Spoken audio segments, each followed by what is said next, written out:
E eu acho que não está gravando, porque aqui não pediu, não falou pra gente estar gravando. Mas eu É, não sei, você. peraí. Obrigado, Ariane. Desculpa te Não, não, não, interromper. não. Você tá certo. Você está no Você está meio do certa. raciocínio. Peraí. Agora sim. Gravando. Recording in progress. Eu esqueço que o bendito do YouTube tem que dar play lá nele às vezes. Entendeu? Aí eu fico nessa. Mais uma vez, boa noite para vocês. Boa noite para quem está ao vivo com a gente aí. Desculpa que a gente estava falando aqui só entre nós e eu não tinha visto, né? Então, só para retomar rapidinho, a gente está falando.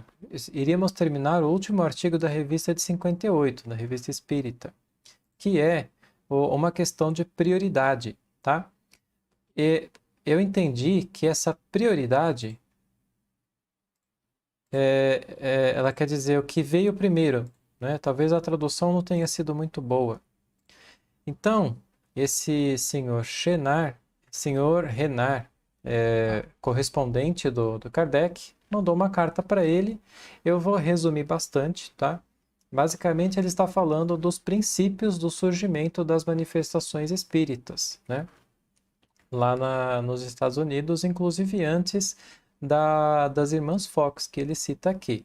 Tá? Eu estou resumindo bastante porque é realmente um assunto que ele está meio que assim, um pouco fora, né, dos outros. Né? Ele está citando uma coisa que se liga ao magnetismo animal e que requer um pouco mais de estudo. Lá no livro do Paulo, o Mesmer, né, a Ciência Negada do Magnetismo Animal, ele cita bastante esse senhor Carranier. Ele foi um dos primeiros grandes estudiosos, depois de Mesmer, né, do magnetismo, e acho que ele foi discípulo direto, inclusive. E antes do advento do Espiritismo, esse senhor já estava fazendo estudos com médiums sonâmbulos, né? Não sei nem se eles chamavam de médium naquela época, mas o fato é que ele obteve ali diversas comunicações de almas, né?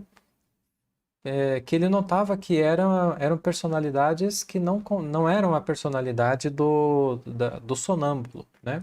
Por mais que isso possa se dar através do próprio espírito do sonâmbulo, a gente sabe que os detalhes, né, fazem muita diferença.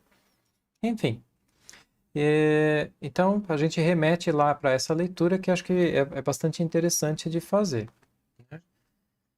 Vocês têm algum comentário sobre esse artigo aqui, além disso?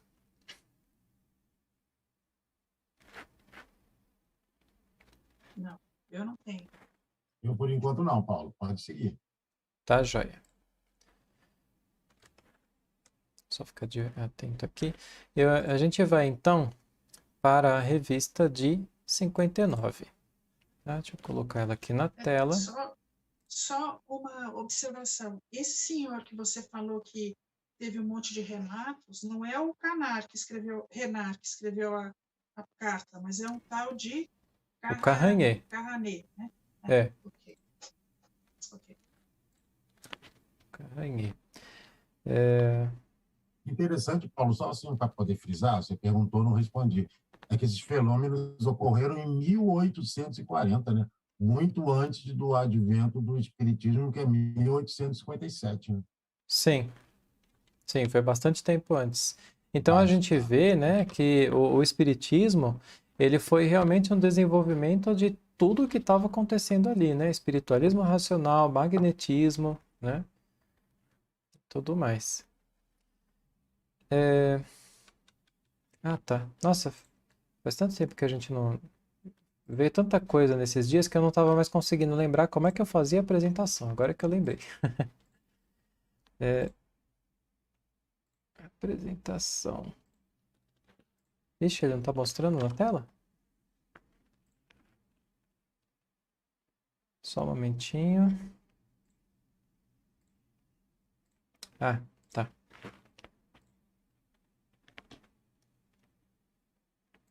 Aqui, só redimensionar ela que está fora totalmente.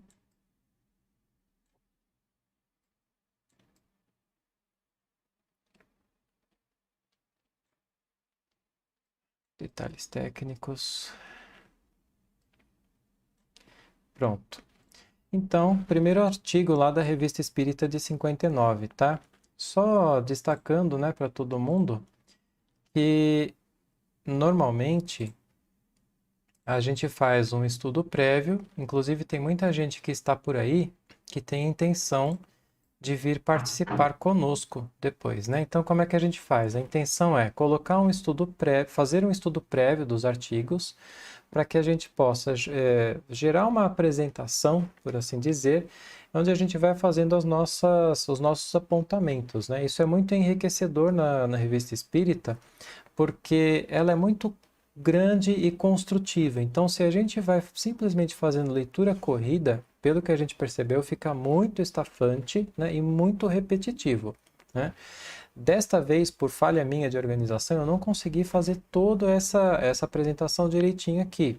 Então, a gente tem uma primeira parte que foi um pouco mais resumida por conta de coisas que a gente já passou, né, e a segunda parte um pouco mais lida, né? Mas a partir da próxima semana a gente se adequa melhor com isso, tá? Bom, tá tudo em tela aí, né? Paulo, posso fazer só Sim? Só uma coisinha, Joel, introdução? antes. Quer falar, Ariane? Fala. Paulo, desculpa, você pode fazer a tela em cheia Vou do pôr. seu slide? Eu acho que não está em tela cheia. Desculpa, é só isso. Assim. Agora ficou. Tá. Você falar, Joel?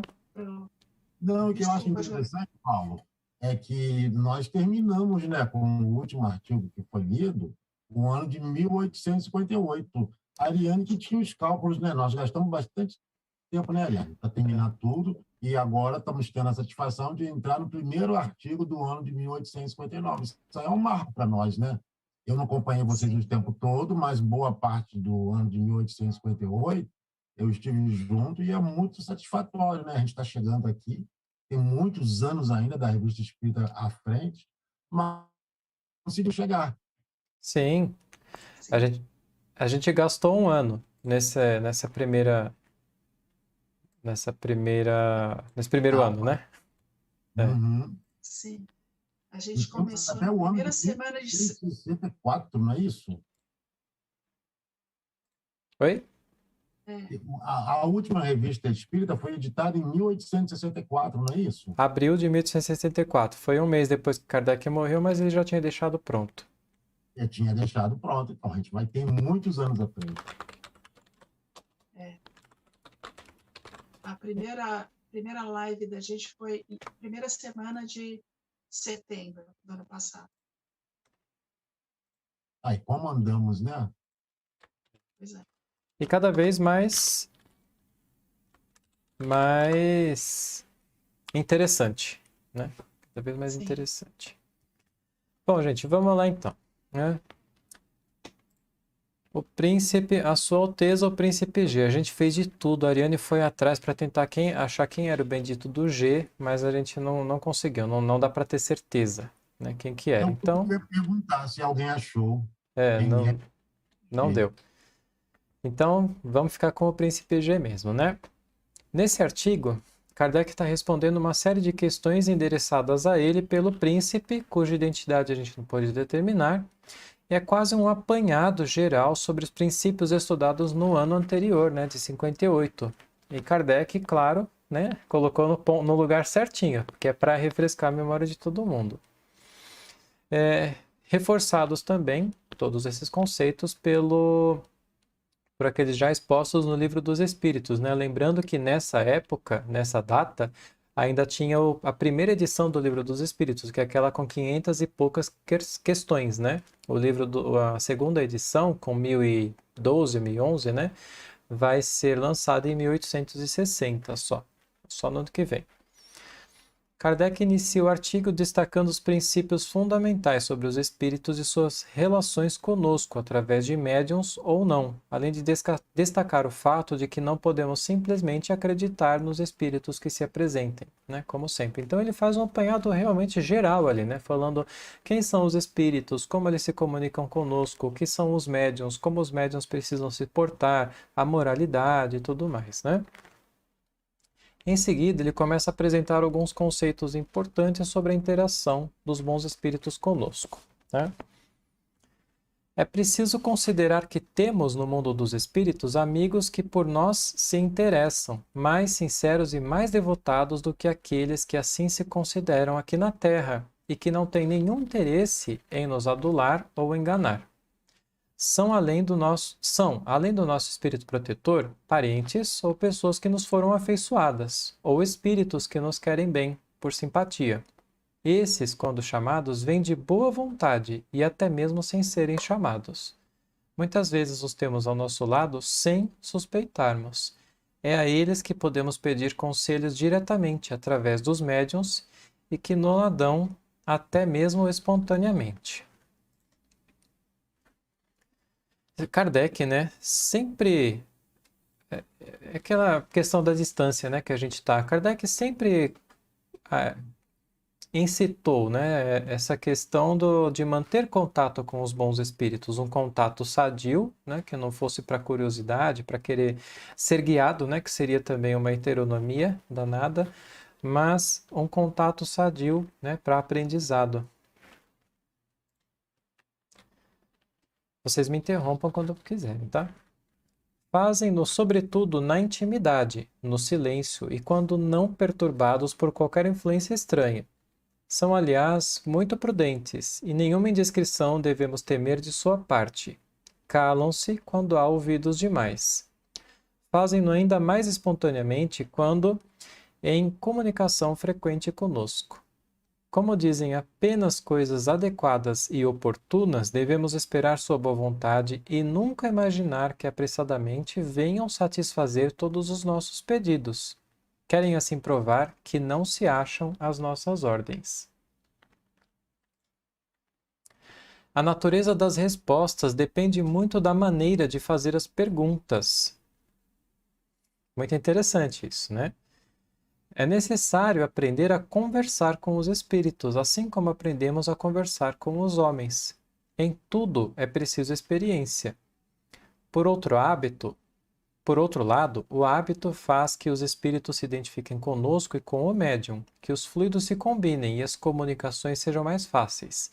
Então, entre eles e nós, se estabelecem conversas realmente familiares. Aquilo que não dizem hoje, dirão amanhã. Habituam-se à nossa maneira de ser, como nós às deles. Ficamos reciprocamente mais à vontade.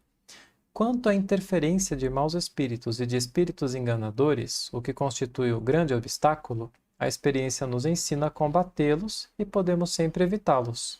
Se não lhe damos guarida, eles não vêm, porque sabem que vão perder o seu tempo. Qual poderá ser a utilidade da propagação das ideias espíritas? Sendo o espiritismo a prova palpável e evidente da existência da individualidade e da imortalidade da alma, e a destruição do materialismo, essa negação de toda religião, essa chaga de toda a sociedade. O número de materialistas que ele conduziu a ideias mais sadias é considerável e aumenta todos os dias. Só isto representa um benefício social. É uma coisa que surgiu aqui, né? Hã?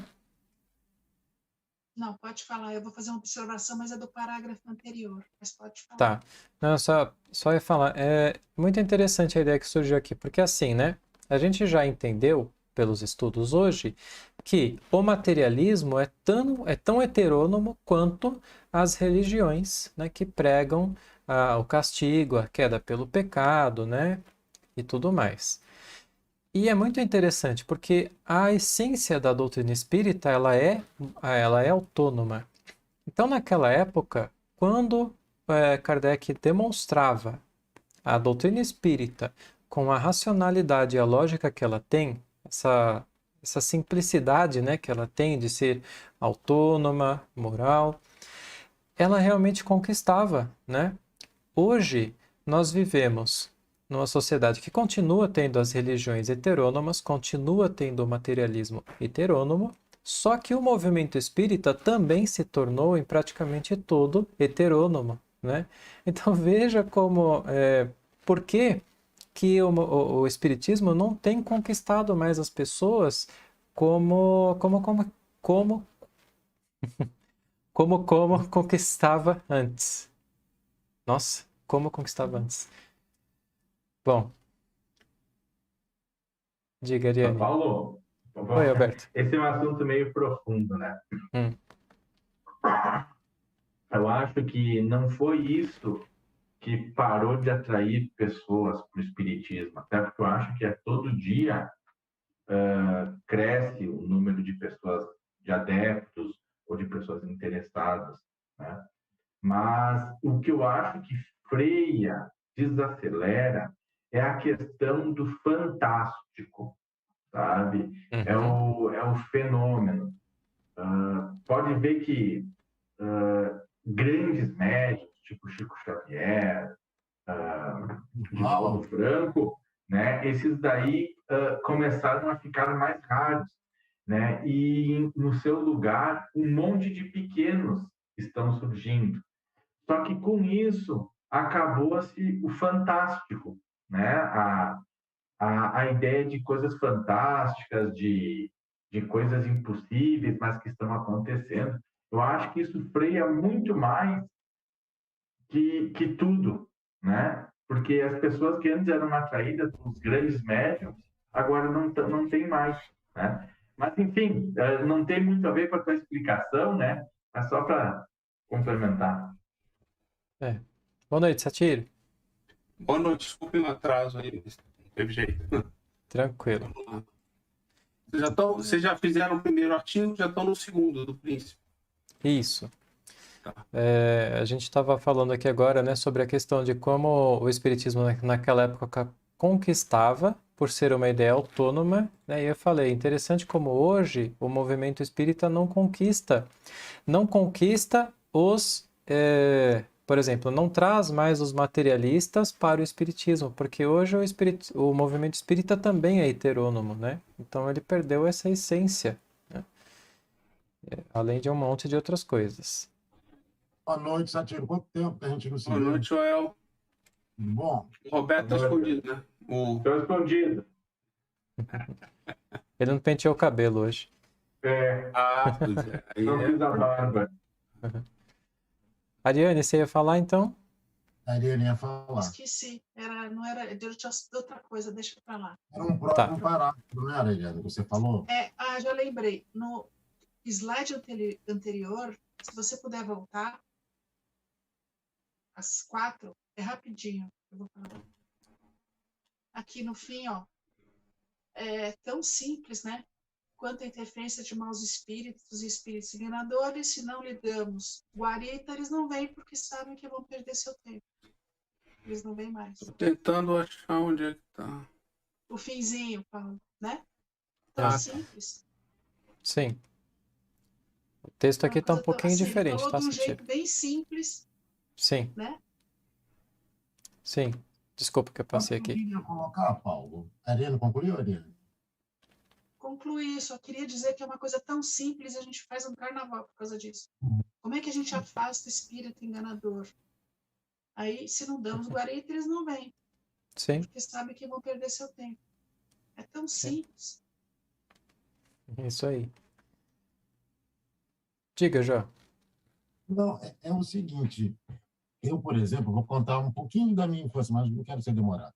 Eu sempre tive medo de espíritos. Sempre filmes de horror, essas coisas me assustavam. Mas nunca tinha travado, assim, convívio com eles.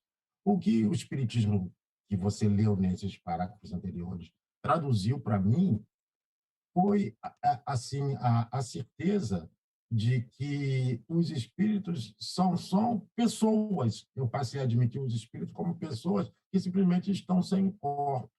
Então, isso fez cair em mim o véu do sobrenatural, de que a alma penada é sobrenatural. Não, são fenômenos naturais que o espiritismo ele bem tem explicado. São pessoas como nós, mas sem corpos. Quando eu passei a admitir os espíritos como seres sem corpos, para mim esse véu ele caiu por terra. Eu perdi o medo, eu não tenho mais medo de espíritos como tive antes. É lógico, né, que há espíritos que tendenciosos, que nos incitam ao mal, é contra eles que a gente tem que, né, se rebelar e tentar não atrair. Mas o espiritismo ele trouxe a ideia e o conforto de que os seres que nós perdemos, eles podem ser reencontrados, nós podemos fazer comunicações com eles, e que a morte não tem aquele peso que tinha antes.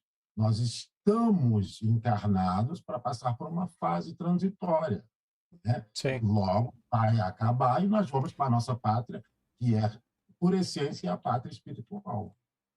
Era isso. sim. Legal. Então, nessa pergunta, né? Qual pode ser a utilidade da propagação das ideias espíritas, né? Isso. Ah, tá. Então ia para o segundo parágrafo aqui. Ele não somente prova a existência da alma e sua imortalidade, como ainda mostra o seu estado feliz ou desgraçado, conforme os méritos desta vida. As penas e recompensas futuras deixam de ser uma teoria para tornar-se um fato patente aos nossos olhos. Ora, como não há religião possível sem a crença em Deus, na imortalidade da alma e nas penas e recompensas futuras, o Espiritismo reaviva essas crenças nas pessoas às quais ela estava apagada. Resulta daí que ele é o mais poderoso auxiliar das ideias religiosas. Ele dá religião aos que não a possuem. Isso aí eu ia comentar, interessante, né? Porque aí o Espiritismo trouxe... Porque a pessoa pode ler aqui e falar, não, é pena e recompensa futura, então tá falando igual à igreja. Só que aqui ele transformou tanto a pena quanto a recompensa como uma coisa totalmente autônoma, né? Que vem de si para consigo mesmo, né? Acho que é isso mesmo. É libertador, né? Vamos dizer assim. Sim. Resulta daí que ele é o mais poderoso auxiliar das ideias religiosas. Lembrando, religião natural, né? Ele dá religião aos que não a possuem, fortifica nos que a têm vacilante, consola pela certeza do futuro, faz suportar com paciência e resignação as tribulações desta vida e desvia o pensamento do suicídio, ideia que naturalmente repelimos quando lhes vemos as consequências. É por isso que os que penetraram em seus mistérios sentem-se felizes. Para esses, o Espiritismo é uma luz que dissipa as trevas e as angústias da vida. Da dúvida, né? Oi? Angústias da dúvida. Da dúvida? Desculpa. Se considerarmos dessa maneira a moral ensinada pelos espíritos superiores, veremos que ela é totalmente evangélica, pois basta dizer que prega a caridade cristã em toda a sua sublimidade. Ela faz mais, porque mostra a sua necessidade, tanto para a felicidade presente como para a futura, pois as consequências do bem e do mal que fazemos estão aí diante dos nossos olhos. Reconduzindo os homens aos sentimentos de seus deveres recíprocos, o Espiritismo neutraliza o efeito das doutrinas subversoras da ordem social. Faz uma reforma social. Sim. É assim que o Espiritismo faz a reforma social. É. Né? Dando liberdade para que todo mundo possa se relacionar da melhor maneira possível. Né? Uhum. Isso aí é a famosa reforma social. E vai contra a reforma social que as religiões impõem. Que é uma reforma conduzida, autoritária. Você vai fazer o que eu quero que você faça. Entendeu? E aí ela controla todos os meios da sociedade, né? A economia, controla social. Nós temos direito a ter assistência e ser ajudado. E por aí afora. Tudo na base do dogma. Sem pensar, sem nada e com privilegiado. Enquanto que aí não, aí você é o responsável por você mesmo e você participa porque você quer participar. Se você não quiser, não precisa participar. Você não é obrigado a participar, você não vai sofrer, né? O que você vai sofrer é o que você cavou para você. Uhum. Ninguém vai te impor nenhuma penalidade. Por isso que a gente vive num mundo onde todo mundo impõe restrições e penalidades aos outros, né? Sim. Essa é a grande reforma, é uma parte da reforma que as pessoas sentem mais, né? Eu tenho que fazer o que o mundo me diz que eu tenho que fazer. Uhum. Né? Enquanto você no espiritismo, você não tem que fazer nada. Você faz o que você quer. Sim. Entendeu? Aí, então, deixar de fazer uma coisa no bem. sem problema, pode fazer. Vai Sim. sofrer por isso. Mas esse é um problema seu. Entendeu? Se eu sofrer o que você fez, eu posso simplesmente passar e ignorar o que você fez. Eu não sou obrigado a fazer aquilo. O problema é que se cria uma corrente, né? Quer dizer, se eu fizer alguma coisa fora do esquema, automaticamente aparece alguém que vai sofrer por aquilo, que só montou-se um esquema que é ilusão, é ilusório. Uhum. Porque o mal não vem de fora, o mal vem de dentro. Sou eu que faço mal para mim mesmo. Aí você começa a dizer que, sei lá, qualquer coisa tá errado você fazer. Mas quem disse que está errado? Por quê? Ninguém pergunta isso. Você simplesmente aceita que está errado. Sim. É heteronomia. Todo sistema heterônomo funciona assim. Você tem que acreditar, é fé cega. Uhum. Entendeu? Você acredita, você tem que questionar. E se você não fizer, você vai ser punido por isso. E você é punido, né? Os mecanismos materialistas do mundo material de hoje, eles punem a gente. Sim. Entendeu? Então, isso que essa pergunta aqui que ele responde finaliza com a charada para a reforma social. Sim. Né? Esse negócio. Existe uma... É. Não, é isso aí. Tá. Esse negócio de punição é uma coisa que ontem eu estava vendo MasterChef com a Maria e eu falei, gente, olha isso, né? A gente começa a ver em tudo, né? E assim, aí a pessoa que vai lá e faz um prato ruim, ela já errou. Aí eles pegam e punem porque ela errou. E agora ela tem menos tempo ainda, ou fica assim alguma coisa. Então, assim, é uma coisa. Tá muito, né, arraigado na Não, tá sociedade. isso arraigado, né? É só você ver a escola. Sim, do teu a filho. escola. Ela te dá nota, você tem que lutar contra o outro, tem que ser melhor que o outro. Cadê a cooperação? Sim, Você não tem direito a errar. Se você erra, você é imediatamente punido. sim. E. Então, você, em todos os mecanismos, em muitas empresas, hoje, outro dia eu estava comentando, né? Você já tem sistemas de gestão que estão indo para esse lado da autonomia. Por exemplo, não sei se vocês conhecem, mas você tem uma coisa chamada autogestão, onde você não tem uma pessoa que manda. Já ouvi falar. Onde o grupo coopera, decide o que vai fazer e faz, e decide quem vai assumir aquele projeto naquela hora. Legal. Então, você não tem gerente. São setores autogeríveis, gerenciáveis. Então, as técnicas já estão começando a criar, o homem já está começando a criar a ciência que dá autonomia para as pessoas. E aí as empresas olharam e falaram o quê? Pô, funciona muito melhor, as coisas são feitas mais rápidas, os custos são menores. Aí todo mundo descobriu, entendeu? Sim. E é fantástico. Né? Aí você tem várias técnicas que estão indo nessa direção, já tem décadas, né? Mas você percebe que a barreira são as próprias pessoas. Eu já participei de grupo autogerenciável em 2 empresas. A barreira está nas pessoas, não está na empresa. Entendeu? Eu já participei de grupo autogerenciável, onde metade do grupo teve que sair, porque ele não sabia trabalhar com autogestão. Ele queria alguém que dissesse para ele o que fazer. Me diz aí o que eu tenho que fazer. Não, eu estou aqui para fazer. Mas me diz o que eu tenho que fazer. Eu falei, vamos decidir junto. Não. Só falar que eu ajudo.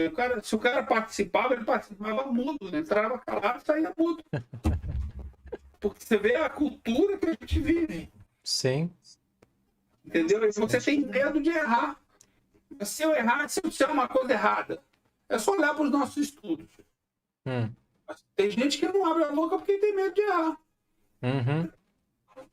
Então não é estudo, né, cara? Você tá com medo de errar, não é estudo. Então, a cultura nossa é muito essa, né? Isso daí, e essa parte daí é bem legal porque, né, ou seja, reconduz os homens aos seus sentimentos de seus deveres recíprocos. O espiritismo neutraliza o efeito das doutrinas subversoras da ordem social. E a ordem social natural é a de Deus, é o bem. A gente naturalmente quer fazer o bem para o outro. Né? A gente cria... Só que essa sociedade não é o que as religiões querem. Se for assim, eu não vou mandar em ninguém. Para que serve a minha religião? Para que serve a igreja? Seja lá qual for a igreja. Para nada. Eu não preciso dela. Eu não, entendeu? E é o que está acontecendo com o movimento espírita hoje. Sim. Quem precisa do movimento espírita? Quem precisa de um centro espírita? Uhum. Para o espiritismo? Uhum. Você precisa? A gente estava conversando sobre isso agora, um pouco antes de você entrar. O Paulo deu a opinião dele. É. Você não precisa de um centro espírita para nada. Para que serve o centro espírita? Para nada. Para você se reunir com os amigos. Pode ir para um bar. Se reunir com os amigos, fazer uma reunião na tua casa. Não mesmo. Sim. Que no final é o que o movimento espírita virou. Uhum. Jantares beneficentes, reuniões que viram cafés. Estou falando pelo meu centro aqui. Aliás, eu saí do meu centro. Não é assim, não, sabe? O meu centro, eu estava até conversando com o Paulo, o meu centro é totalmente voltado para as obras de Kardec. Pois é, mas eu estou falando, mas o que as pessoas fazem? Elas fazem no máximo benemerência. Não faz caridade. Elas dão as coisas para as pessoas. Uhum. Entendeu? Não tem a Elas não tiram as pessoas da ignorância. Quantos estudos tem no seu centro? Não sei, não conheço. Quantos estudos tem no centro? Tem outras obras de Kardec que estão sendo estudadas lá? Todas as obras de Kardec são estudadas, inclusive de Leon Denis também. Isso. Tem alguém na frente que dá a palestra ou todo mundo estuda igualitariamente? É salas do Zoom. São salas do Zoom. Sim, mas a forma qual é? Tem algum instrutor? Tem instrutor, tem monitor, tem coordenador, tem monitor e instrutor. São 3 pessoas do centro à frente de cada aula. E aí, ou seja, o que eles quiserem discutir, eles discutem. O que eles não quiserem, eles não discutem. Não, é tudo pautado, A gente vai lendo as perguntas. Justamente, mas é isso que eu estou dizendo. Mas quem pauta, porque tem uma pessoa que pauta. Eu não posso ter uma visão diferente, querer discutir um outro ponto? Não, o diálogo é aberto. Você pode, a qualquer momento, interromper a pessoa que está dando a aula e dar o seu ponto de vista. Isso, mas aí as pessoas interrompem ou ficam escutando? Não, a todo momento você pode levantar a mãozinha. Não é o direito de interromper. É o seguinte, as pessoas estão sabendo interromper ou elas simplesmente, a maioria fica calada e muda? Aí você é uma aula livre, aberta, sobre o estudo da... Não, eu sei disso, mas o que eu estou te falando é, voltando no ponto que a gente falou, é cultural. As pessoas entram e você vê gente que, nossos estudos, tem gente que não abre nem a câmera. Tem gente que eu estudo há 2 anos que eu nunca vi a cara. Estou falando sério. Tanto que o estudo com o Paulo que a gente vai fazer agora, o Paulo Henrique, nós vamos botar a regra que só vai estudar com a gente quem abrir a câmera. Se não abrir a câmera quebrou. Então tá bom, vai lá para o YouTube. Você o estudo de vocês? Hein? Foi pelo Zoom? A gente faz pelo Zoom já há quase 3 anos. Então, assim, o problema não é se é sala ou se é isso, entendeu? O problema é que as pessoas não participam. Elas querem seguir alguém. Uhum. Se alguém me der a coisa mastigada, eu vou. E aí não funciona, porque aí bate de frente com a questão da decisão consciente. Você não está consciente da decisão que você está tomando. Você está seguindo alguém. Uhum. É que nem seguir Jesus. Sim. Você segue Jesus? Pelo amor de Deus, cara, você é heterônomo. Completamente heterônomo. Se você, qualquer pessoa que você siga sem pensar, sem fé raciocinada, sem compreender o que você está fazendo, é heteronomia. Sim. E não autonomia. Você abriu mão da sua liberdade. Aí nós estamos culturalmente acostumados a seguir alguém, a fazer o que os outros mandam. Sim. A dizer coisas parecidas que os outros falam. Entende como isso impacta o social? Uhum. E criou-se um monte de ovelhas que seguem o dono. Sim. O dono vai para a direita, não vai para a direita. Se o dono vai para a esquerda, ele vai para a esquerda. E não sai do grupo porque o lobo te come, entendeu?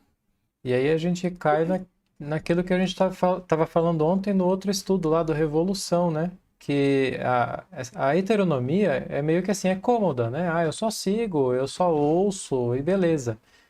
E parece ser realmente muito tranquilo, só que no fundo, se você for ver, a heteronomia leva a gente para os caminhos de muitos erros, né? A gente não está raciocinando, a gente vai ao sabor do vento.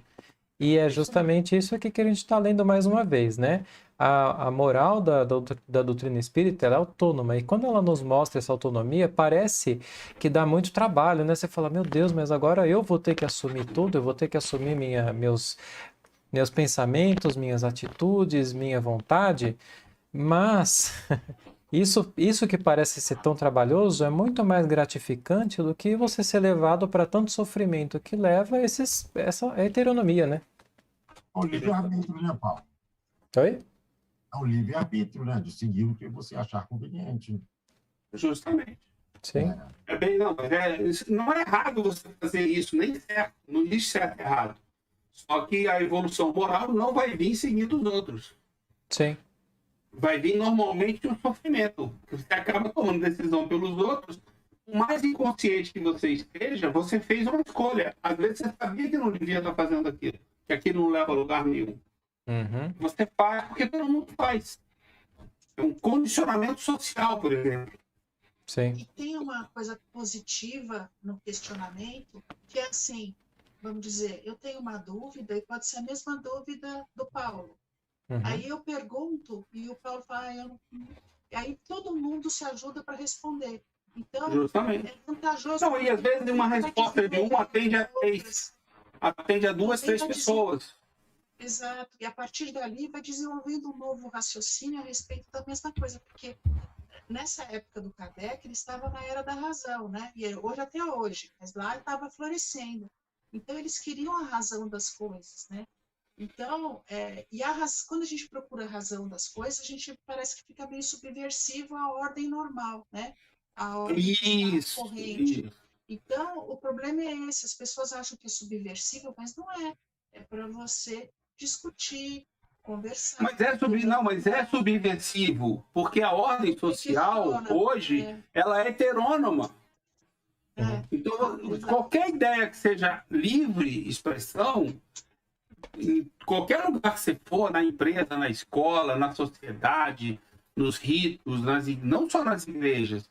As igrejas ajudaram a implantar isso. Elas davam segurança ali de que as pessoas... Vou conduzir o povo todo para você, meu monarca. E aí o monarca ficava lá tranquilo e o padre dizia, olha, se você não for lutar nessa guerra, você vai se dar mal. Você acha que o camponês, que é agricultor do lado do castelo medieval, eu tô louco para ir para a guerra, para morrer. Tu acha nisso?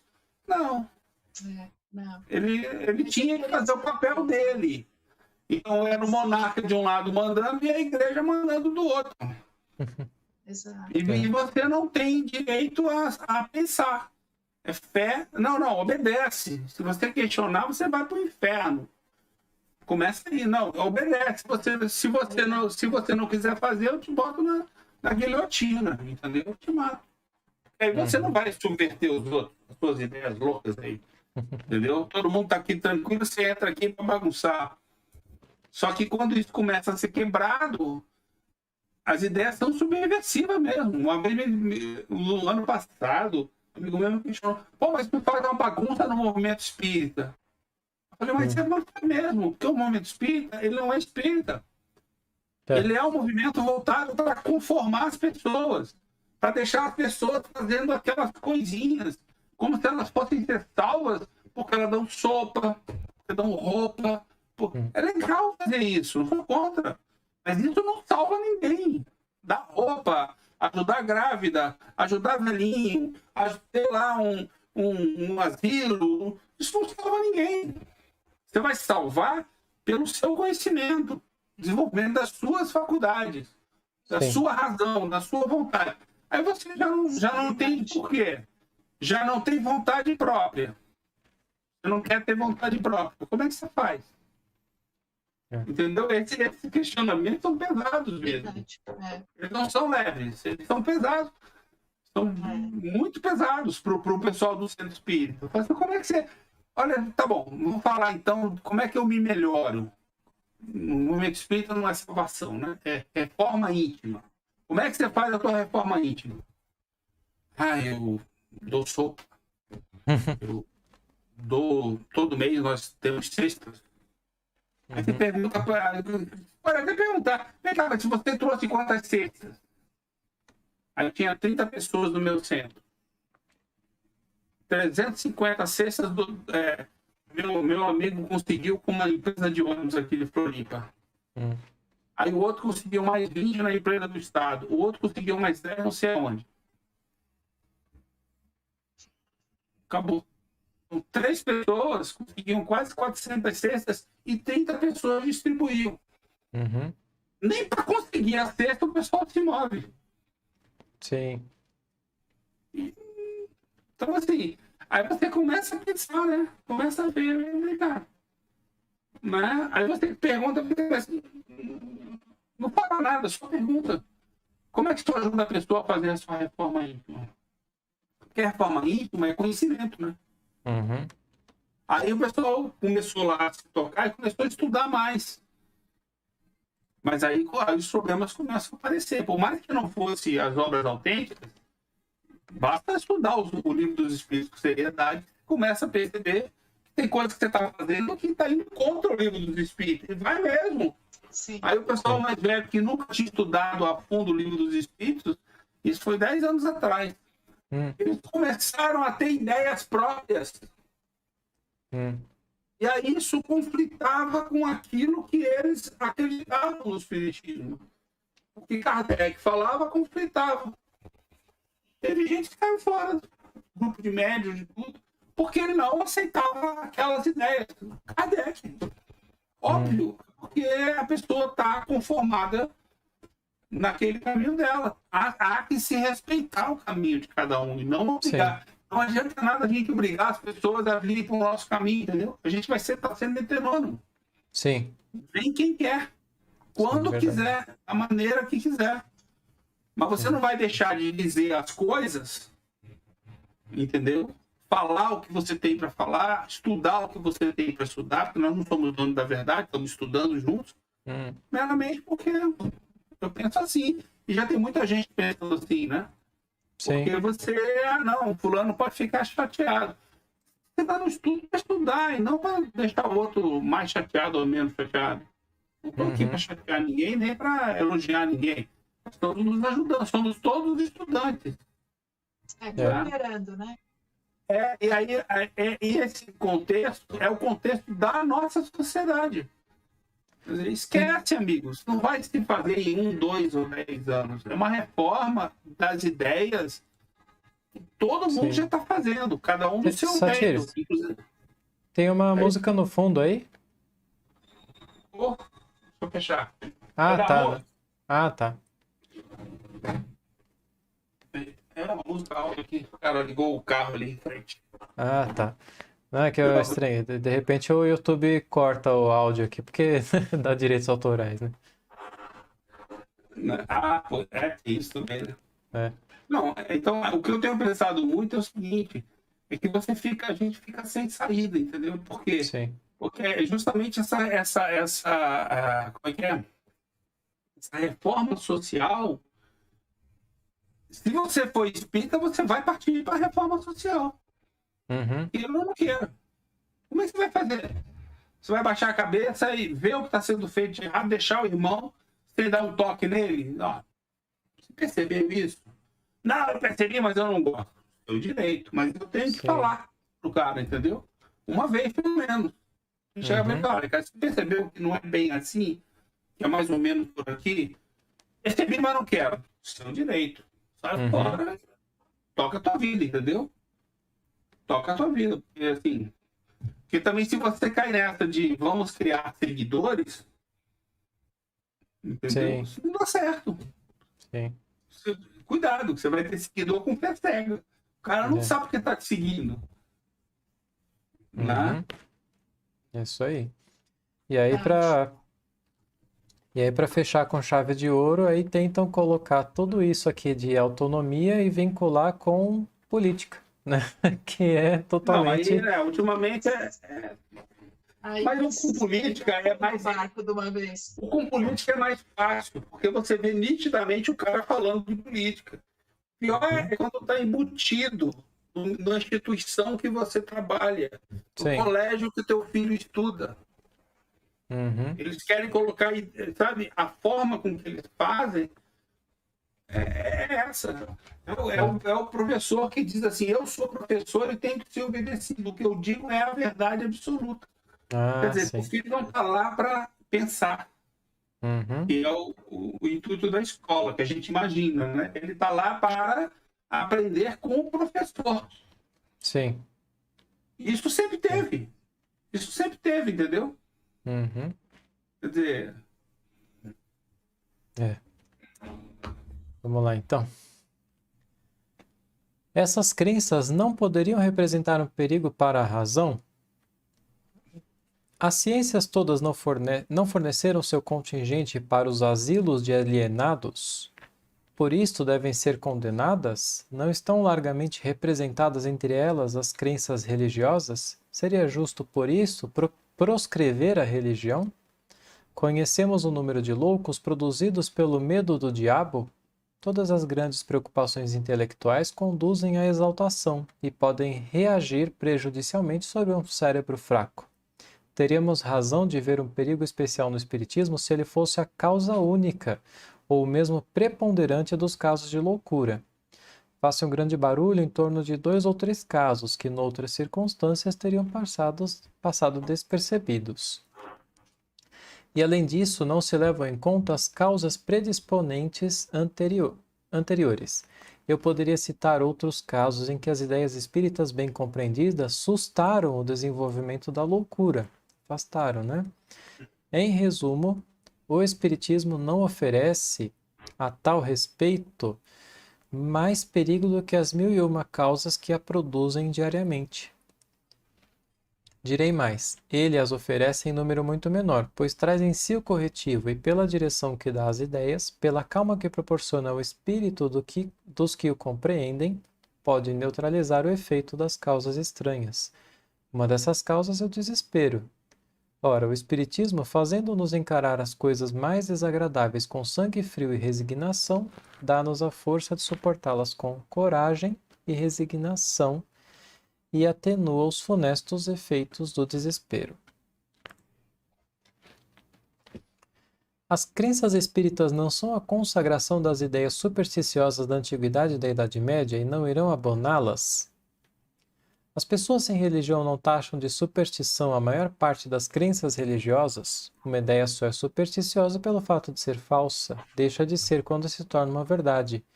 Está provado que no fundo da maioria das superstições existe uma verdade amplificada ou desnaturada pela imaginação. Ora, tirar dessas ideias todo o seu conteúdo fantástico e deixar apenas a realidade é destruir a superstição. Tal é o efeito da ciência espírita que põe a nu o que há de verdadeiro e de falso nas crenças populares. Durante muito... Paulo, Oi.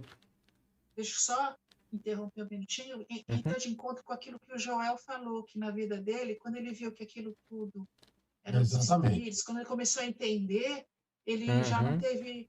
Ele já se sentiu melhor, já não tinha tanto medo, né? A superstição foi resolvido. Exatamente o que ele está falando aqui. A realidade é destruir a superstição, né? Sim. As falsas ideias, né? As ideias falsas que estão colocadas para nós. Exato. Aí quando ele passou a entender as coisas, pelo menos pelo relato que você contou agora, né, Joel? Então aí a destrói a superstição. Oi? Caiu tudo por terra. Eu passei os fenômenos espíritas como ciência, deixando de serem sobrenaturais. Sim. Exatamente o que o Kardec está falando aqui nesse parágrafo. Você falou exatamente o que ele falou aqui. Né? Aconteceu com você. Mas esse aqui é o problema. O problema é que quando você busca a verdade, ou seja, se eu não compreendo uma coisa, eu continuo, né? É que nem o nosso filho, né? Por quê? Aí você fala, por que isso? Mas você fala, por que então? Ou seja, ele quer o quê? Ele quer a verdade, ele quer entender as coisas. Ele não sabe. Ou se você vai em busca da verdade, fazendo as perguntas e questionando-se e questionando aos outros, já que os outros quer falar, ótimo, então fala para mim. Exato. Você derruba a pessoa porque ele fala assim, mas ele não sabe nada. Aí o que eles fazem? O que essas pessoas fazem? É o teu chefe que chama você e fala assim: se você não sabe fazer, eu vou te mandar embora. Não vou te ensinar. É teu problema. Você devia estar sabendo fazer isso. Sim. O cara não está nem aí para te ensinar. Provavelmente ele nem sabe fazer aquilo. Ou ele não tem ideia. É a mesma lógica, ou seja, vamos botar a fé cega. Amigo, segue isso aqui, senão é um inferno pro resto da vida. Sim. Entendeu? Na hora que a pessoa entende, Não pergunta, perguntar é proibido. sim, Porque na hora que a pessoa entende, cai o véu, aí a pessoa entende. é na hora que a pessoa se Não vê mais- subverte, para ficar no que a gente falou, você começa a questionar tudo. Aí Sim. o cara, aí você começa a não acreditar mais naquilo. Fala, pô, mas ele não sabe nada. Ele não me ajudou em nada. Onde eu quero ajuda, ele não tem ajuda. Sim. Né? Exato. Esse foi o motivo pelo qual eu saí da Igreja Católica. Falei, mas essa religião não me ajuda em nada. Aí o Espiritismo começou a responder as perguntas que eu queria. E aí eu saí fora. Falei, não, vou pro Espiritismo, porque lá eu vou estudar lá. Porque lá a coisa funciona. Eu entrei pelo estudo, não entrei por conta de nenhuma outra área. Sim. E hoje o movimento espírita, mais uma vez, ele é supersticioso, né? Tava vendo uma palestra do Paulo de 2017, ele falando sobre isso, né? Tem É muita a mesma gente. coisa, né? Não mudou nada. E tem muita gente hoje em dia que tem medo, tem muito espírita que tem medo da morte porque acha que vai para o umbral e que lá ele vai Vai sofrer. pro inferno. É isso É. aí. Eu tenho pessoas que frequentam o centro que eu frequento que morrem de medo de espírito. E são espíritas. Morrem de medo. Vai ser um sofrimento quando o cara morrer, chegar lá e só ver espírito. Vai ser um sofrimento enorme. Pode deixar o véu cair agora para aliviar do sofrimento. Bom, durante... Paulo, diz tudo que a gente está falando agora, durante muito tempo que você vai ler ainda. Ah, tá. Durante muito tempo, as aparições foram consideradas como crendices. Hoje que são um fato comprovado e mais ainda perfeitamente explicado, elas entraram para o domínio dos efeitos naturais. Não adianta condená-las, porque não impediremos que continuem a produzir-se. Justamente. Esse negócio, né, de estudar o espiritismo e entender é muito interessante, né? Esses dias eu estava falando com um rapaz e aí ele tinha uma visão assim, né? Ele falou, para mim, Deus é um sádico, porque ele criou a gente e põe aí, vocês que se virem, então, vão passar aí por esse monte de sofrimento e tal. E aí eu respondi para ele do jeito que Kardec respondeu uma vez, né? Eu lembrei, eu falei assim, né? Olha, a lei é a lei, né? É aquele negócio, se você se jogar de um prédio, você vai cair. A lei não muda porque você foi lá se jogar. Então, se ela existe, o melhor que a gente tem a fazer é estudar e aprender a viver, né? Como é que ela funciona, né? Como ela funciona. Ficar revoltado não adianta muito. E a revolta é contra Deus, né? Sim. E quando você descobre se você pode descobrir que ainda existe uma lei, mas você não gosta da lei, aí você se revolta definitivamente contra Deus. Enquanto você viver, pode se revoltar, fica à vontade. Isso não muda a lei. Isso não muda a lei em nada, entendeu? Sim. Entretanto, aqueles que as compreendem não se apavoram, mas ficam satisfeitos. E isto a tal ponto que aqueles que não têm essas ideias desejam tê-las.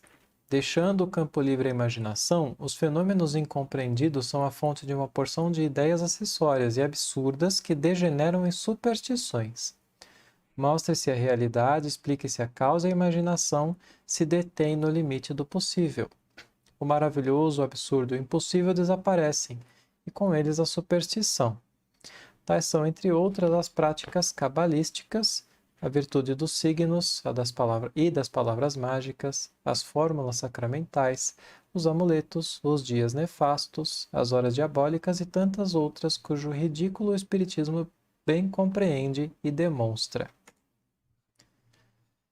Aí ele conclui aqui, né? Tais são, príncipe, as respostas que me pareceram devidas às perguntas que Vossa Alteza me honrou. Sentir-me feliz se elas vierem corroborar as ideias que já possui sobre essa matéria e induzirem Vossa Alteza a aprofundar uma questão de tão elevado interesse. Mais feliz ainda se meu concurso, né, tudo isso que ele falou aí, puder ser de alguma utilidade. Paulo, assim, da leitura desse texto, esse príncipe, ele estava encarnado ou desencarnado, hein? Eu estou tentando meditar. Encarnado. Encarnado, né? Encarnado. É um príncipe europeu lá que mandou para ele essas perguntas, né?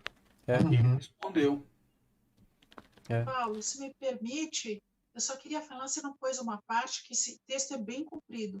Uma Sim. parte da metade, assim, que ele fala que os espíritos não vêm para prever o futuro, né? E eu marquei essa parte também. Essa parte eu achei muito importante. Vocês não falaram ela, não?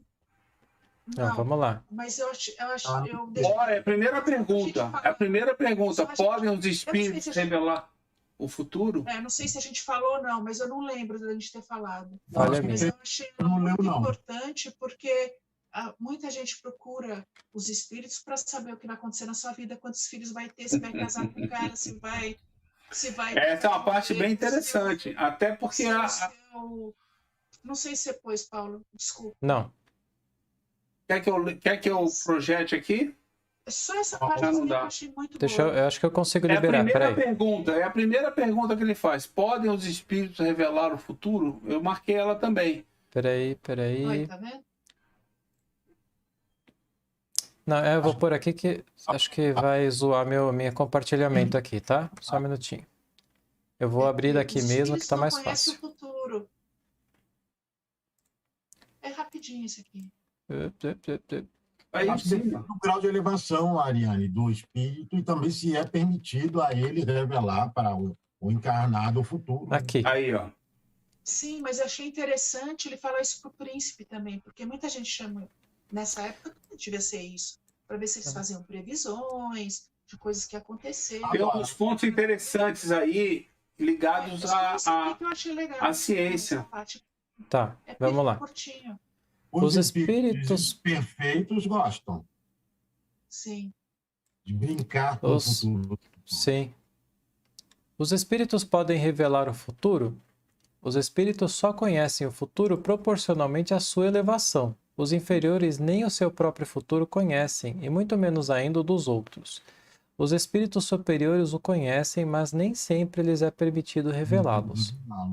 Em princípio, e por um sábio desígnio da providência, o futuro nos deve ser oculto. Se o conhecêssemos, nosso livre-arbítrio seria entravado. Isso aí. É só um minutinho. Quando ele fala assim, um sábio desígnio da providência, nos estudos que nós estamos fazendo e tal, a gente já sabe que isso aí é porque é uma lei divina, né? Por ser uma lei. Ele falou sábio desígnio da providência, mas é por ser uma lei divina, ou lei natural, né? A gente não ia frear a gente, Ariane. Se a gente soubesse o que vai acontecer, ia mudar o seu presente, o seu livre-arbítrio. Eu acho que é importante entender o que é saber o futuro. Porque, assim, porque não é você ter uma clara evidência, como as pessoas falam. Passa pelo desenvolvimento da razão. Ou seja, se eu domino as leis de Deus e sei como elas funcionam, eu posso demorar em chegar num certo lugar, mas eu sei que eu vou chegar lá. Então, por exemplo, eu vou dar uma previsão para vocês, né? Que a gente já tem suficiente conhecimento para saber que ela é verdadeira. Nós todos seremos espíritos superiores. Demora o tempo que demorar. Isso é uma previsão? É. Sim. Mas por que eu sei disso? Porque com o estudo que eu fiz, sabendo que existe uma evolução moral que eu vou cumprir. A lei do progresso. E tem eu compreendo as leis, por exemplo, essa daí, a lei do progresso, eu sei que todos nós um dia seremos superiores. É uma previsão. É diferente de eu falar assim, a Ariane vai sair amanhã de carro e vai bater o carro. Entendeu? Ou seja, se você é um espírito superior que já adquiriu muito conhecimento, domina as leis divinas, ao mesmo tempo, lembra a história do campo? O meu perispírito consegue ver o pensamento de uma quantidade enorme de espíritos no universo. Então, vamos lá. Se você está numa sala com 5 pessoas, as pessoas têm que fazer alguma coisa. E você consegue prever o que elas vão fazer se você puder ler o pensamento de todas elas? Consegue, não consegue? Se você tem a capacidade de juntar esse pensamento com o seu conhecimento e saber qual vai ser a consequência dos atos delas, para onde vai indo a maior parte dos atos, você pode ter uma boa... Não dá para ter certeza absoluta, porque todos podem mudar de ideia. Tem livre-arbítrio. Mas você também poderia prever. Sim. É a mesma lógica. Essa previsão, ela não é clarividência sobrenatural. Sim. Ela é explicada pela ciência. Sim. Porque é um sábio... exatamente. Ô, Ariane, você não sabe o que o teu marido vai fazer em certas situações? A desgraça, isso a minha mulher sabe. Minha mulher é uma desgraça. Essa clarividência da minha mulher é terrível. Não, você sabe que seu filho vai fazer. Não, você não acerta sempre, mas muitas vezes você sabe exatamente qual é a decisão que ele vai tomar. Por quê? Porque você conhece aquela pessoa muito. É o mesmo exemplo. Então, apesar de você não ler o pensamento. Agora, imagina se você pudesse ler o pensamento dele, dos seus filhos. Saberia o que a família vai fazer a todo momento. Sim. Exato. Entendeu? É a mesma lógica. Eu sou a única que acho tudo. Por exemplo, se procuro uma camiseta, eu sei exatamente onde está, eu procuro. Pois é, porque você conhece os hábitos de cada um. A fulano costuma largar isso fora do lugar, na sala. Aí você vai na sala, minha mãe falava isso, falei, meu filho, você não procurou na sala? Eu falei, não, mas eu não deixo as coisas na sala. Justamente por isso, vai na sala que eu garanto que tá lá. Eu ia na sala, tava lá. Falei, porra, mãe é desgraça. Fala, viu, Paulo, que eu sou mágica, que eu acho as coisas. A mãe é desgraça. A mãe que conhece os hábitos do filho, ela pode prever um monte de coisa, rapaz, que ele vai fazer. É a mesma lógica, só pra gente sintonizar como é que a ciência tá no espiritismo, entendeu? Não tem nada de sobrenatural nos espíritos. Faz um conforto sativo. Não tem nada de sobrenatural. Ou seja, se um espírito superior consegue ter essa visão e ele disser para o outro o que ele quer fazer, ele não está dando liberdade para ele. Primeira coisa. Sim. Está se impondo. Ele sabe que está errado. Então ele nunca vai fazer isso. Ele nunca vai te dizer o que você tem que fazer. Aqui. Se algum espírito chegar para você e disser o que você tem que fazer, descarta ele. Ele foi perfeito. Porque ele quer mandar em você, ele quer te conduzir. Não é um bom espírito. Se você começar, esquece o espírito. Eu, Satiro, quero chegar para meu filho e mandar ele fazer alguma coisa. Eu estou agindo corretamente, segundo teu filho. Você é espírito, você só está encarnado. Justamente. Aí eu chego meu filho de 30 anos, está lá em Curitiba, cheio de problema. Aí ele me pergunta, pai, tal coisa está acontecendo, como é que faz? Eu chego para ele e digo o que ele tem que fazer, ou eu oriento ele em como tomar a decisão e dou conhecimento para ele? São duas coisas diferentes. Segunda opção. Segunda opção. Se eu disser para ele o que ele tem que fazer, que é o que a mãe dele faz com ele fica zoado. Porque ele não entende por que tem que fazer aquilo. Sim. E ele não quer fazer aquilo. Ele até já sabe o que a mãe vai dizer para ele. Aí ele liga para mim, fala, pai, o que o senhor acha disso? Porque ele já sabe que eu não digo, nunca disse para ele o que ele tem que fazer na vida dele, desde os 15 anos de idade, que ele decide a vida dele. Meus filhos. O que eu sei é o seguinte, tal, assim, eu já fiz assim, já passei por isso numa vez. Aí eu dou explicações para ele. Aí ele fala, não, ajudou. Vai lá e decide. Não quero nem saber o que ele decidiu, entendeu? Porque o problema se ele decidiu errado, eu falei, meu filho, não tem problema, porque errar é humano. Nós vamos errar. Então, se você decidiu errado, você corrige. Se você decidiu certo, tu tá indo mais rápido em direção ao bem. É isso aí. É a lei da progressão. Entendeu? Então, passa por isso aí, essa parte. Os espíritos conhecem. Tem que saber ler. Os superiores o conhecem, mas nem sempre lhes é permitido revelá-lo. Se eu revelar, eu estou indo contra... Sabe? Sim. Como é que eu vou fazer alguém me seguir? Eu sou um espírito. superior. Quero que alguém me siga. Então eu não sou um espírito superior. Eu já sei que não é possível isso. Que o livre-arbítrio manda nas pessoas. Se a pessoa seguir é porque eu fui coercitivo com ela de alguma forma. Então eu assusto ela. Então eu não sou um espírito superior. Se eu sou coercitivo com... Eu não sou superior. Eu sou exatamente igual a pessoa, ao inferior que está ali. Eu estou me fingindo. São simples as coisas. Sim. Entendeu? Quer dizer, aquele ditado é perfeito. Se conselho fosse bom, não se dava, vendia. Porque o conselho é alguém te dizer o que você tem que fazer. É a mesma coisa. Verdade. Verdade, eu nunca tinha pensado assim. O conselho é alguém te dizer, isso no dia a dia encarnado, a gente vive isso. E quais são pensa assim, quais são as pessoas que você gosta mais de conversar, que mais te ajudam? São as que te dizem o que você tem que fazer? Faça essa pergunta para você. Eu coloquei outro dia para o meu filho, ele me respondeu um tempo depois. Ou são aquelas que você conversa, elas te ajudam a pensar? É verdade. No mínimo. Porque o mínimo é ajudar você a pensar. Se não ajuda você a pensar, você tem interesse em voltar naquela pessoa para falar alguma coisa? Falou, é por isso que eu não falo com minha mãe. Porque a mãe não ajuda ele a pensar. A mãe chega e pá, faça isso. E no dia seguinte ela liga, aí, já fez isso? Ela cobra dele que ele tem que fazer o que ela falou. Mas eu penso assim, Satira, acho que o verdadeiro amigo, ele não diz o que você quer ouvir. Ele te ajuda a pensar. Exatamente, ele diz a verdade que você deve ouvir naquele momento. Às vezes Não, você está assim, totalmente enganado e ele tem que dizer a verdade. Não, e eu posso até dizer uma coisa que esteja errada.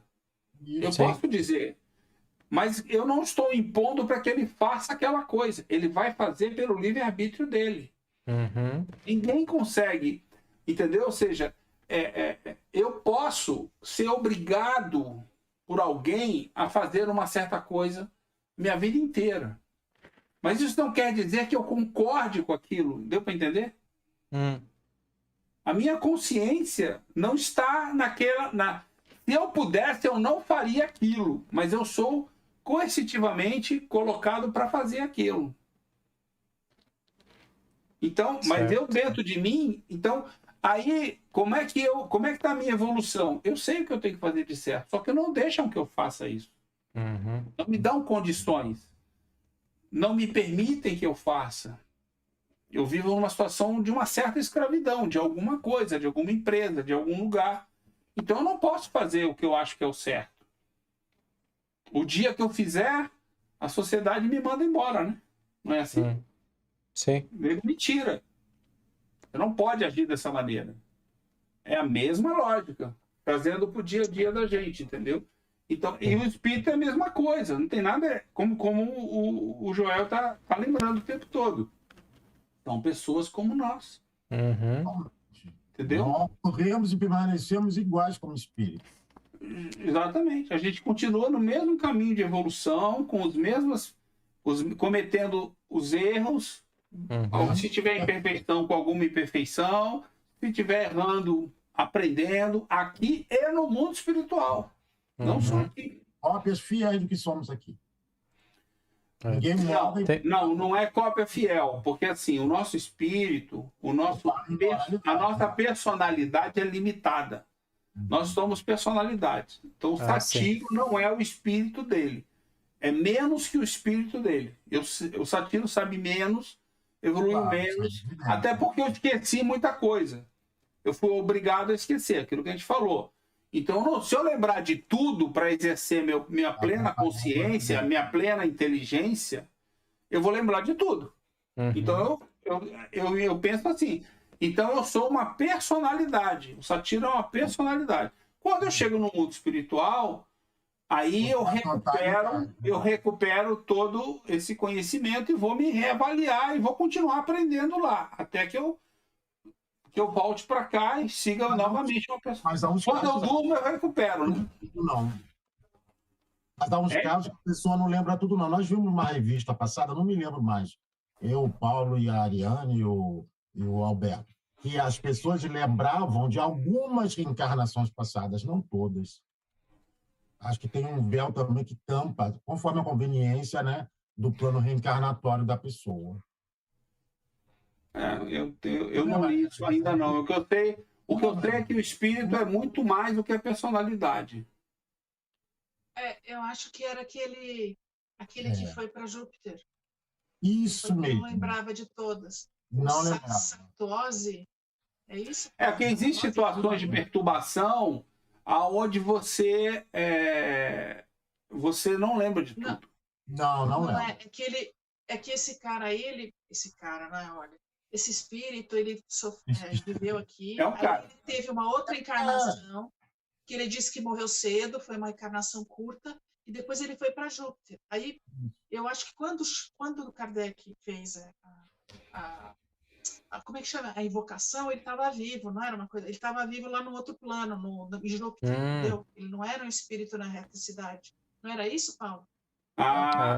Não, mas um espírito, quando a gente dorme, Não lembro. quando a gente dorme, a gente pode recuperar toda a consciência do espírito. A gente pode. Mas não adianta nada, porque você recupera no plano espiritual, mas aí você volta para a carne e esquece. Não lembro. Não lembra de nada. Você fica com uma sensação, com uma intuição de alguma coisa no máximo, entendeu? Eu não lembro de detalhes de... Eu conversei essa semana com uma amiga minha, que ela disse que fez uma regressão espontânea e ela se lembrou da última reencarnação dela na Espanha e disse que ela foi uma megera, disse que ela era rica e soberba e agora ela é pobre e ferrada. Então... Ela fez uma regressão espontânea.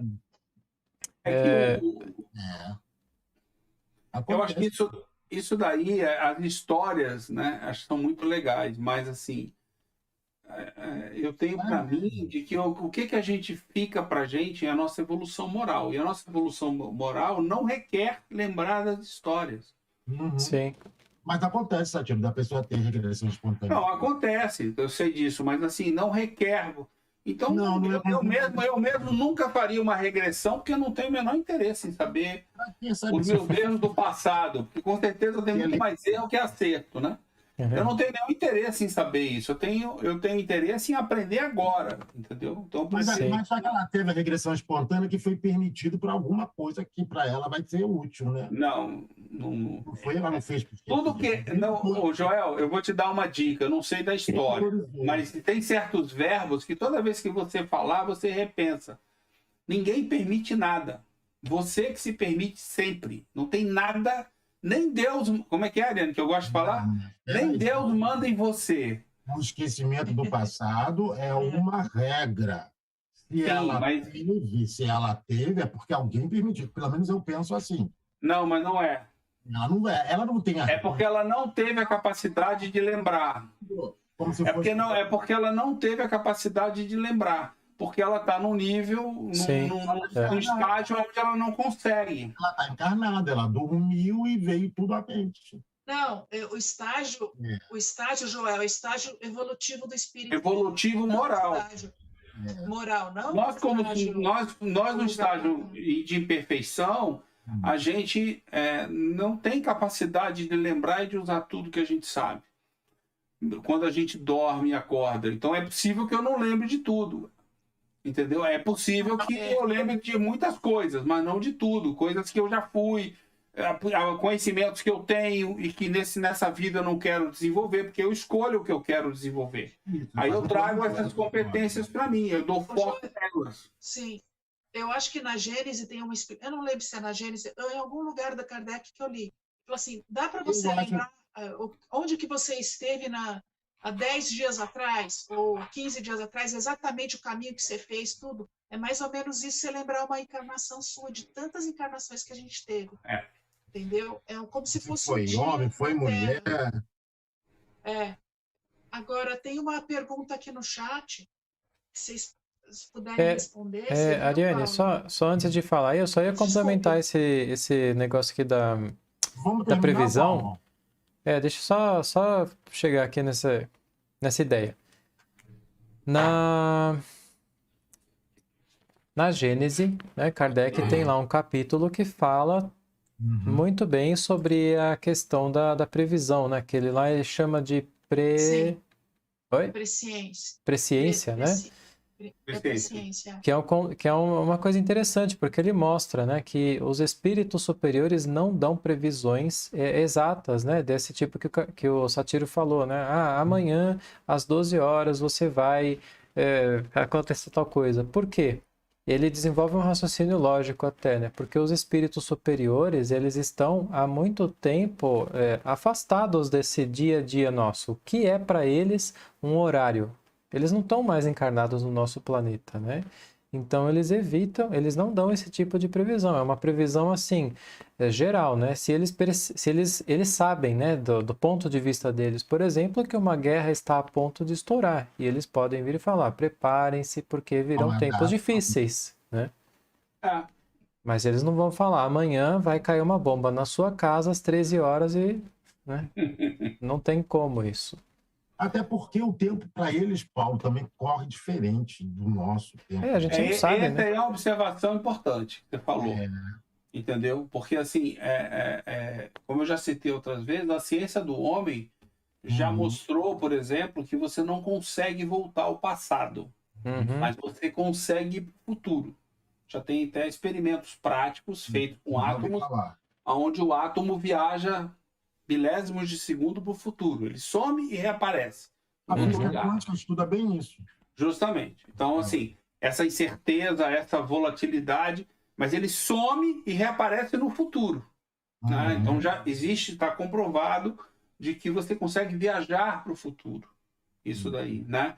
E aí, outra coisa que também já é comprovado é que, de acordo com a velocidade, com a massa, você afeta o tempo. Sim. Então, aquela história, o mundo espiritual tem um tempo diferente do nosso, entendeu? Provavelmente, pelo que eu entendi, o nosso tempo é lento para eles. Eles passam muito mais velozmente, ou seja, enquanto a gente passa uma hora aqui, lá passa um segundo.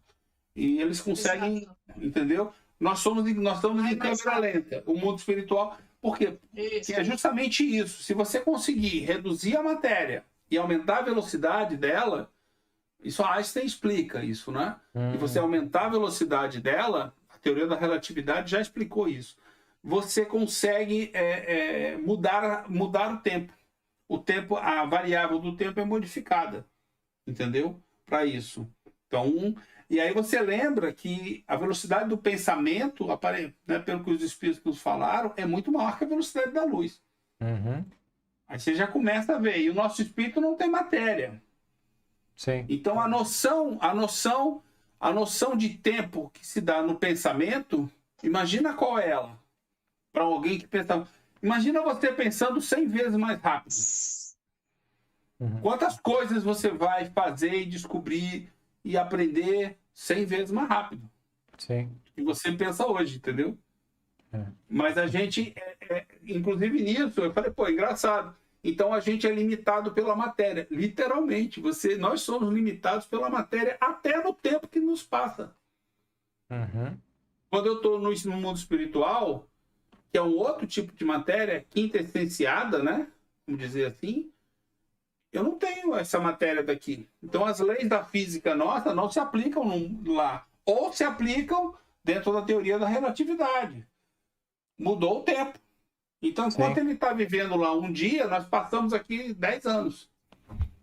Entendeu? Eles relatam isso nos livros da obra de Kardec, que eles falam, são tantos anos do tempo trio, mais ou menos, porque eles não têm ideia. Tá? Eles dão essa noção em vários lugares da obra de Kardec de que o tempo é diferente. Aí a ciência do homem, é o que eu estou trazendo, ela explica como é que pode ser diferente. Agora, a gente não sabe fazer isso, mas a gente já começa a entender de que cientificamente é assim que acontece. Então, em relação com o que a gente vai aprender. A velocidade do pensamento, que é como a espiritualidade fala com a gente, é muito maior do que a velocidade da luz. Da luz, então, isso já nos difere. Explica muita coisa. Então, isso aí já explica muita coisa. Porque se é mais rápido... E a matéria é quintessenciada. E a matéria do espiritual é quintessenciada. Isso no perispírito. O espírito, você não sabe do que ele é formado. Uhum. Sim. Mas no perispírito ela já é quintessenciada. Não, e eles citam, Satiro, que eles nem tentam explicar muito como é o perispírito, porque eles já sabem que a gente não tem outro exemplo que eles pudessem se basear, a gente pudesse se basear para eles explicarem, porque não há matéria aqui assim. Sim. Sim, é uma outra É uma matéria. É hipótese. uma outra É uma matéria que a gente desconhece. A gente sabe Ah. o que é capaz do perispírito saber, mas do que ele é formado, a gente não sabe em lugar nenhum. É. Não tem ideia. Agora, a gente acabou chegando num ponto que caiu na pergunta dele. Qual é a pergunta? A teoria da presciência é o capítulo 16 da Gênese. Legal. Só para ilustrar. Vou ter que voltar a ler a Gênesis, eu adorei. Gente, é o que ele perguntou, né, sobre a questão da... Poderia explicar melhor a tal da cópia imperfeita de nosso mundo em relação ao mundo dos espíritos, né? Em que sentido devemos entender isso? Cópia imperfeita, como assim? É porque tem, acho que não sei se é no Nosso Lar, né? Tem algum espírito aí que falou, né, que o nosso mundo aqui, físico, na verdade é uma cópia imperfeita, que o mundo verdadeiro está lá do outro lado. Entendeu? Não, o nosso mundo é o espiritual. É o mundo Mas espiritual, Paulo. não tem nada lá que tem aqui, né? Uhum. Nada da matéria, nada de casa, nada de terreno, nada de cachorrinho, nada de sopinha, nada de nada. Não tem passarinho, não tem nada disso no mundo espiritual. Isso a gente sabe. Sim. Não existe um lugar circunscrito e não existe... Satiro, nós já lemos na Revista Espírita que os animais no mundo espiritual, em mundos mais evoluídos, os animais só até ajudam o homem a trabalhar. Não é mundo espiritual. São mundos mais evoluídos. Mundos mais evoluídos, né? O Kardec, eu sei que essa questão dos animais, Kardec mudou do começo do livro, do começo Não, para o final. São Paulo, eu errei. Tem que fazer uma pesquisa nisso. Por exemplo. Mas animais, animais não vão para o mundo espiritual. Não, né? isso é Sim. Sabe o que é? É que não vão, não. tem essa teoria que do outro, no mundo espiritual, é uma cópia imperfeita do nosso. Aliás, nós somos a cópia imperfeita do Não, mas não é de Kardec essa teoria, né? Não. Mas é teoria que vão surgindo após. Sim. Não é Kardec. É de Não, Quando a Kardec. gente fala do mundo Isso não. espiritual, tudo que a gente fala do mundo espiritual e de como que a gente vive lá é uma hipótese. Não tem como a gente falar é assim e acabou. Não, mas a gente sabe algumas coisas. Tem uma tendência, deixa eu só terminar o raciocínio. Tem uma tendência de ser de determinada forma, pelo que os espíritos explicaram e tal. Esse jeito, por exemplo, cópia imperfeita, a gente já sabe que nem cópia é outra coisa. Uhum. Então, tem um caminho, mas assim, não é aquilo. É igual assim, por exemplo, a teoria do Big Bang. É o mais provável que aconteceu com o universo, a criação dele. Mas é uma teoria, é uma hipótese. Assim como, mas é o mais certo, tem hipótese, mas uma delas já foi descartada, que é uma cópia imperfeita, pelo menos. O que a gente entendimento é assim. Sim. Fala. O que a gente sabe em Kardec é que ele estudou o perispírito a ponto de entender que para o espírito que acredita que está muito materializado e apegado, né, ele pode formular uma pedra e ele pode se machucar se ele levar uma pedrada, né, se ele acreditar naquilo. Só que esse machucado não é real e a pedra se desfaz a partir do momento em que ele deixa de pensar nela. De acreditar naquilo, né? É isso que eu ia falar. Você pode criar uma ilusão. E viver aonde você quiser. Mas isso daí só limita você. Basicamente a coisa é o seguinte: nesse mundo daqui, com a matéria, os efeitos externos até afetam o nosso corpo material. Uhum. Não o nosso espírito. Nosso corpo, nem o perispírito.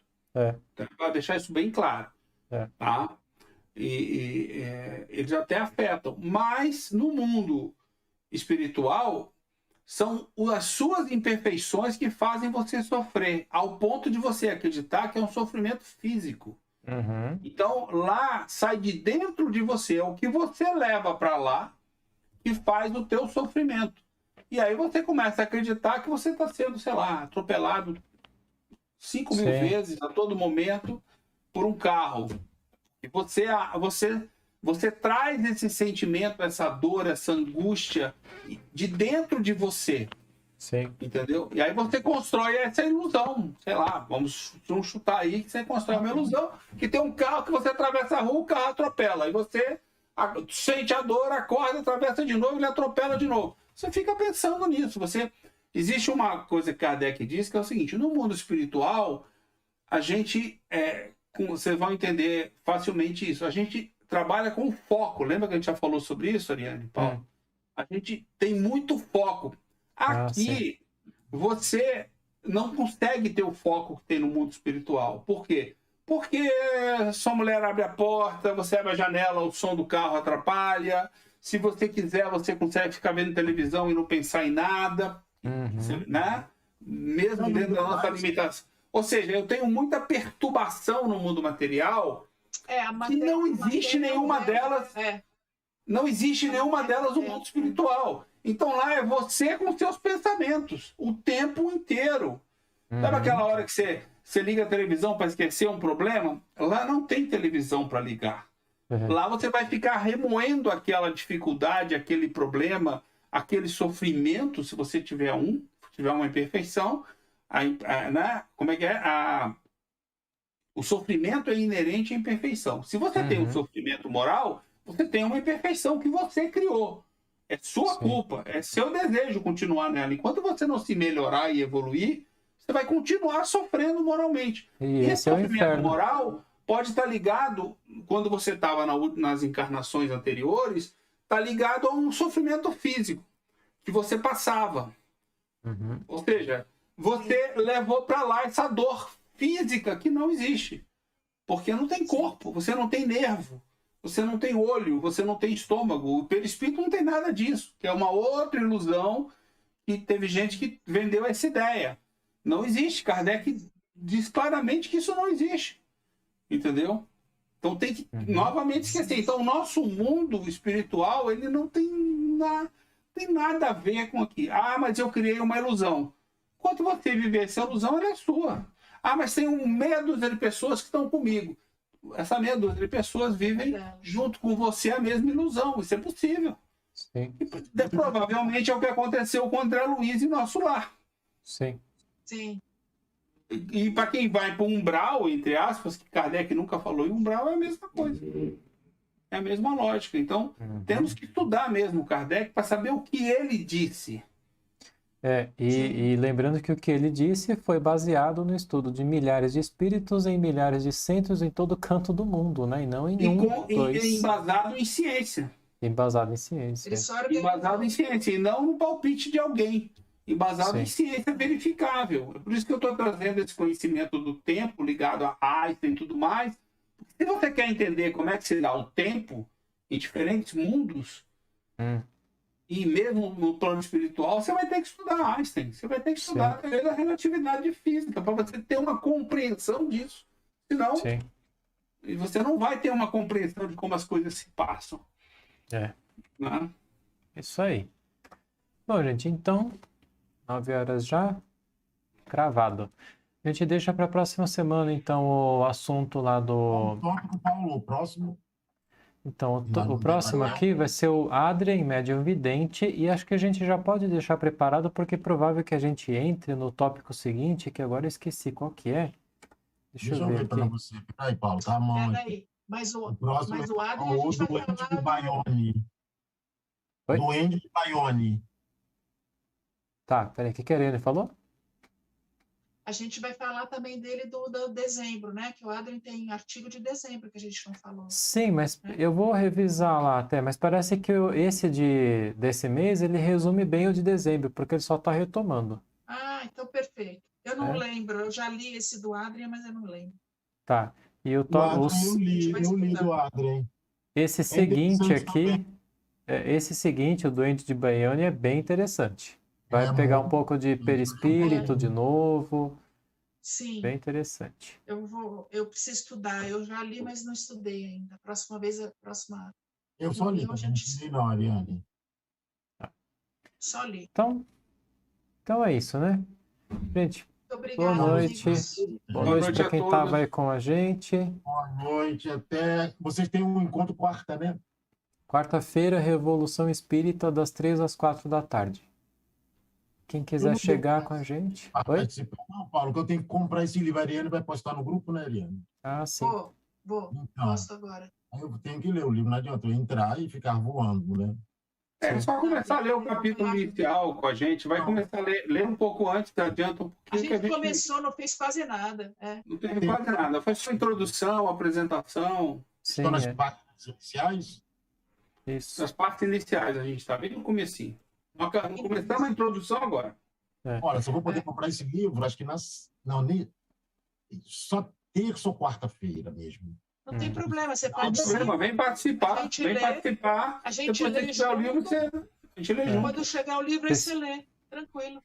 Vocês mandam o link depois. Isso. Quem Bota lá estiver no- assistindo, no nosso site lá, ó, em Estudos ao Vivo, a gente tem Estudos da Revista Espírita e Estudos da obra Revolução Espírita. Esses dois links aqui dá para fazer inscrição lá para participar com a gente. Tá bom, tô vendo. Beleza? Então é isso, gente. Boa noite Ainda para faço todos. parte, Paulo, Muito obrigada, do- gente. Oi? Boa noite. Boa noite a todos aí. editorial do grupo. Peraí. Eu ainda faço parte da parte editorial do grupo, então eu nunca mais fiz nenhum artigo. Ah, acho que sim. Precisamos ver isso. A gente vê Tá direitinho. bom? Tá, depois Tá. eu vejo e falo com vocês. Gente, Tá, joia. boa Um noite. abraço a todos. Boa noite, Hoje é gente. quinta, Boa Abraço, noite. tchau. Boa Tchau. noite. Tchau, Até tchau. logo. O Paulo vai fechar para todo mundo, né? Vou.